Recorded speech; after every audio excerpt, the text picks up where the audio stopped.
Welcome into DMW Sports. Happy to be back with you guys today, previewing the Washington Commanders 2025 NFL season. Excited to talk about this team. Again, a team that came out of nowhere, had a winning season behind Jaden Daniels and his excellent rookie season, taking them all the way to the NFC Championship game after that awesome playoff win and performance against the Detroit Lions in Detroit. And obviously, this is a team that has a lot of excitement around them, new ownership, want to get a push to really have their chips all pushed in, which is how they kind of approach this offseason. Got LAREMY TUNSIL here on the opening graphic. Obviously, the trade for Marshawn Lattimore last year. They went out and traded for DEEBO Samuel as well.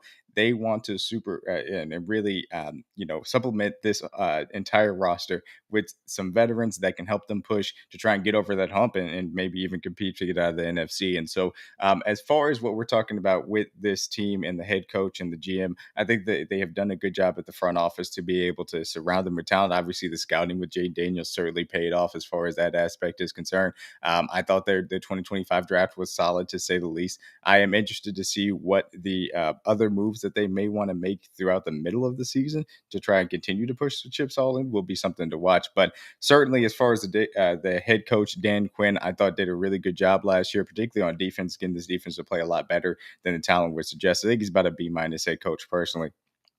I thought, giving the keys to Kliff Kingsbury ended up being a really smart move. He was able to properly put in that offensive infrastructure around Jay Daniels to have him be able to be comfortable coming over from the college game and then also still have success as well in the NFL game. So B minus for Dan Quinn, C plus as far as the front office is concerned. We're going to find out a lot about what this team has moving forward as they go into this season with a lot of high expectations. With that being said, let's get to their offseason review. So as far as the offseason review, when we start with some of the people that they ended up having left that Commanders team that went to the championship game a year ago, ultimately Dante Fowler Jr. Was a big edge rusher for them throughout the entirety of the season, showed up very well, specifically in that Detroit Lions performance as well. Jonathan Allen, interior defensive lineman that's been a mainstay of the Commanders for a long time, obviously in decline, also moved on as well. Diami Brown, who was a draft pick that never really fully worked out of UNC, did show a little bit more flashes of some things, pairing with Jaden Daniels, but ultimately never got it to that point. Brian Robinson Jr.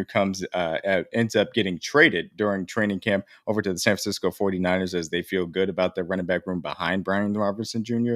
Benjamin St. Juice, defensive back, ends up moving on. Jeremy Chin, also that safety room, also moves on. Cornelius Lucas exiting as far as the offensive line room is concerned. Now, as far as what they added, Javon Kinlaw ends up coming over on a pretty sizable deal to add to the defensive line room. Will Harris comes in to try and replace Jeremy Chin as far as that safety room is concerned. Two big fish that they end up bringing in. Veteran LAREMY TUNSIL end up trading a good bit of draft capital over to Houston to get him to be the left tackle, maybe the immediate and the present, I should say, for the Commanders to protect Jay Daniels' blind side. DEEBO Samuel in trade from the Niners as well to give a secondary weapon to Terry McLaurin for Kliff Kingsbury to implement as well. Dietrich Wise Jr. brought in to help out with the defensive line depth. Jonathan Jones brought into the DB room. Nate Herbig was brought in ultimately to help out those offensive line, ended up going into retirement. And Michael Gallup also signed to this team, ultimately did not make it to the roster. So as far as their draft is concerned, Josh Connolly Jr., big tackle out of Oregon, going to slide in at the right tackle position as a rookie from day one. Certainly looks to be an upgrade on that side. Trey Amos, one of my favorite cornerbacks in the National Football League 2025 draft as well. Liked him a lot coming out of Ole Miss. Think he has a lot of potential. Jalen Lane, Virginia Tech wide receiver, has the ability to really get down the field, and I think that's going to be a valued asset for what they're going to be looking to do, and particularly in this Kliff Kingsbury offense specifically. Ken Medrano adding to the linebacker room, and Ja'Cory Krosky married everybody's favorite training camp storyline darling, comes in after the Brian Robinson Jr. Trade away, is now an important piece of what this backfield is going to look like. So with that said, let's go ahead and get to talking about that guy that had a special rookie season, Mr. Jaden Daniels. So let's talk about Jay Daniels, who came out of the Arizona State into the LSU, coming off an incredible season for him out there at LSU. And there were question marks for me when you were looking at the wide receiver talent that he was working with at LSU last year. Obviously, Neighbors and Brian Thomas Jr. chief among them, and the ability for him to have the arm talent to throw the ball outside the numbers, I thought was his best skill coming into the National Football League. And then you saw everything else that he brought to the table. And this specifically, what you're seeing here, the intermediate areas of the field and specifically even delivering under pressure was the thing that impressed me the most about Jay Daniels during his rookie season. That was a question that I had. Could he really operate into the middle of the field, specifically in the intermediate areas? And he did that very effectively within Kliff Kingsbury's spread scheme. And then you saw the advantages that he brought as far as the run game was concerned with his legs. So he comes in at ninth as far as my quarterback tiers are concerned, coming off of what was a really good rookie year, which he placed higher than that as far as just simply what he was able to bring to the table. So I think Jaden Daniels is a difference making quarterback automatically. He has to obviously double down on being able to show that again as a sophomore. But obviously, the Commanders have achieved what is really the hardest thing to do in football, which is find your franchise quarterback. They've got that in Mr. JD5. Let's go ahead and get to the roster around Jaden. So as we get into this roster, and again, the fact that this team has now pushed its chips in, and you'll see some of the guys that they acquired accordingly, with that aggressive mindset, I do believe that their expectations are to be right back in the NFC Championship game, and they have to fulfill those as far as that's concerned. At least getting to the divisional round,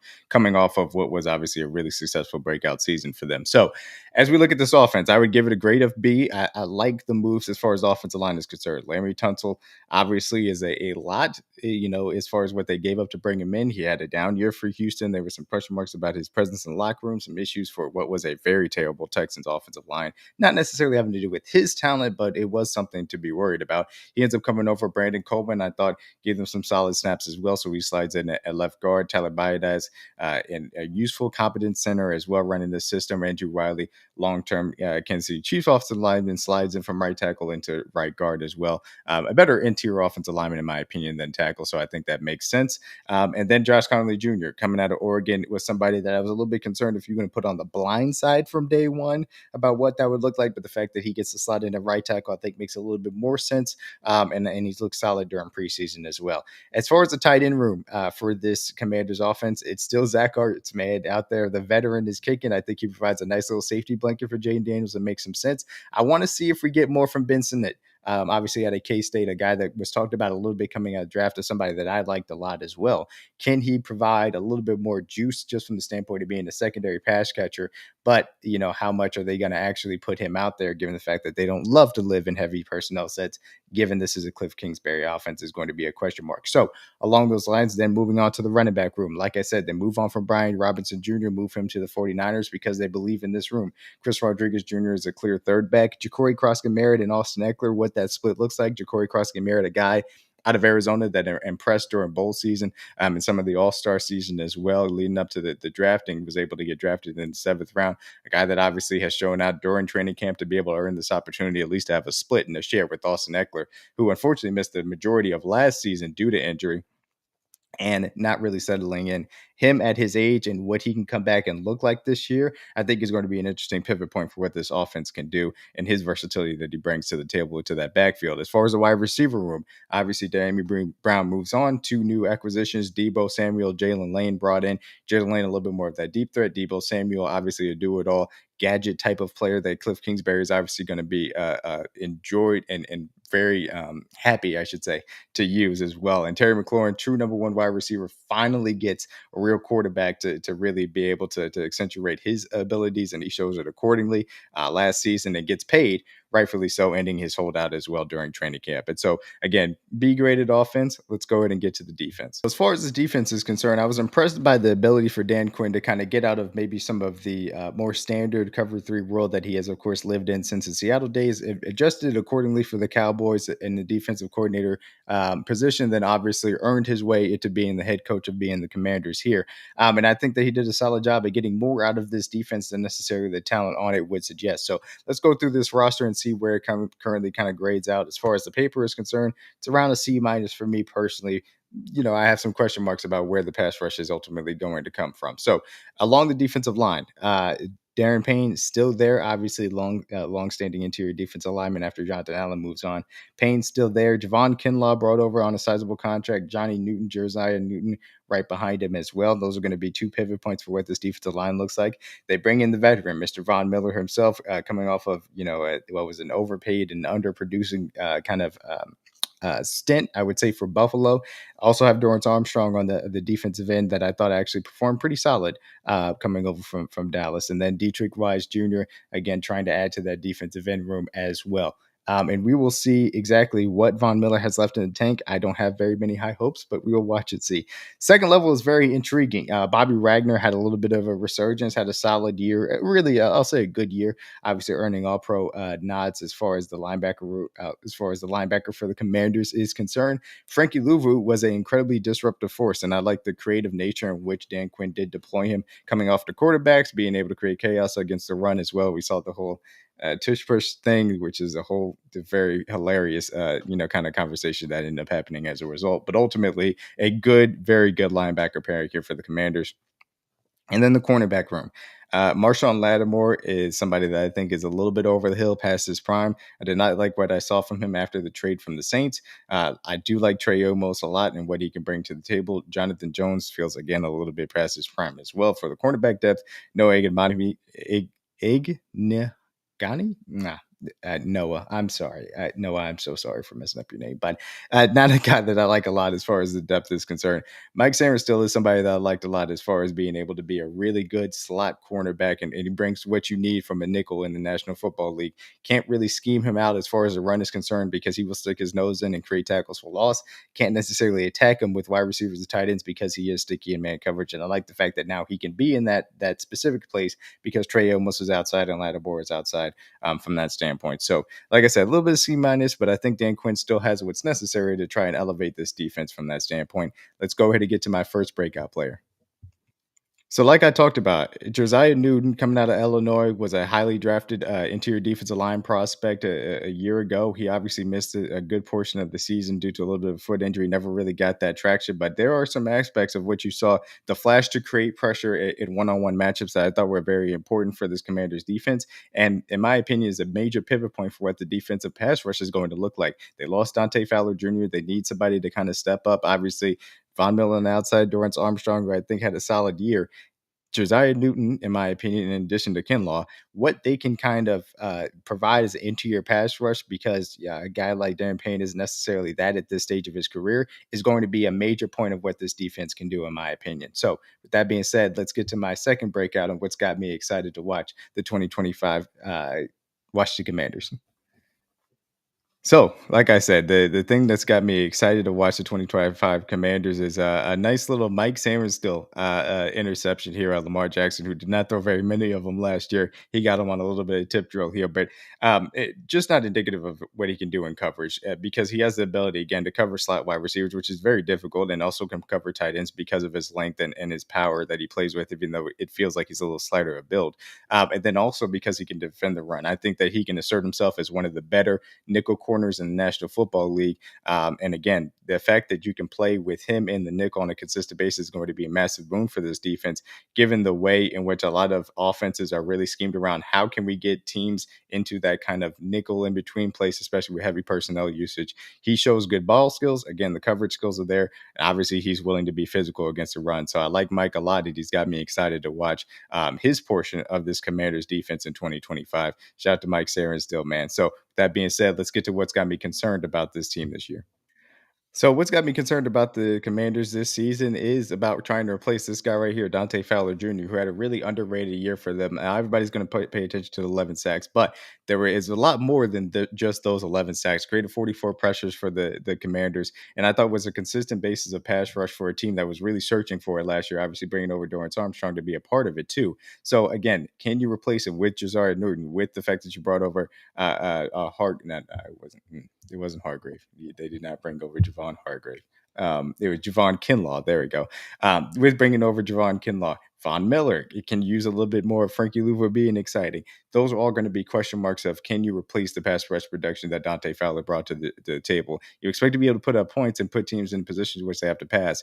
Can you deal with the other aspects of that is going to be a major point of concern for me in this Commanders defense in 2025. So as far as my hot take, and again, I want to be very clear about this. I think that the Commanders have a bright future because you have a quarterback like Jaden Daniels to build around no matter what ends up happening outside of that. But the fact that they went in, as far as pushing their chips in the middle of the table for guys like Marshawn Lattimore, LAREMY TUNSIL, DEEBO Samuel, older guys that have injury question marks throughout their history, it reminds me a little bit, and Washington Commanders fans do not kill me when I say this. It reminds me a little bit of the things that would happen under Dan Snyder, where you go after a Albert Hainsworth, and then all of a sudden he just couldn't play for you, and that's money that you lit on fire. And that's not to say that this is what going to happen with any of these guys. I have specific question marks as far as Lattimore's ability. I have question marks about Deebo Samuel's ability to stay healthy, and can he be really the second best, pass catcher on a a consistent basis. But ultimately, this team didn't need that to be an all right offense in general last year.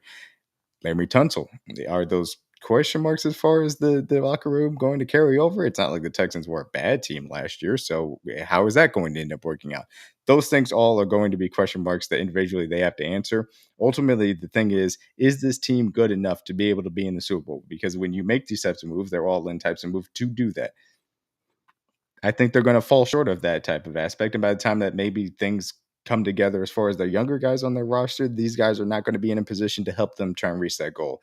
And so ultimately, that's my hot take. I think that ultimately these types of move for the Commanders will be seen and looked back on as not being able to have the return on investment necessary. So, with that being said, let's get to the predictions. Sir, for the 2025 Washington Commanders, I got two bold predictions, one of which is kind of bad, but also good for this specific player. I think Frankie Louvu ends up leading them in sacks again.